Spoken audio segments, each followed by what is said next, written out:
Terry, we haven't really gotten a chance to ask you your thoughts on the border adjustment tax. What would it do to Macy's profitability and tax rate if it went through as originally laid out? Well, there's a lot of good things about the tax reform bill, okay, because we've been talking about this from the Business Roundtable and other organizations for many years to try to have some improvement in making us more competitive as a nation versus other countries.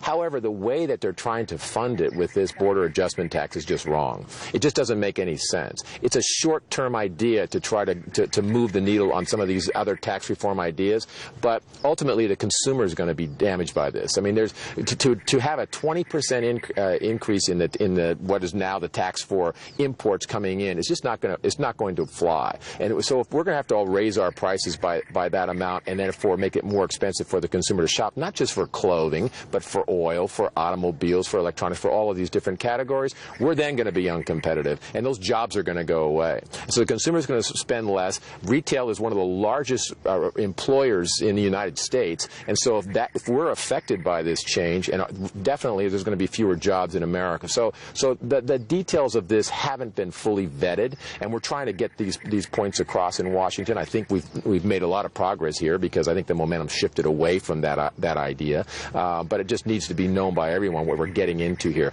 We love the idea of tax reductions. We've got to be more thoughtful about how that gets paid for.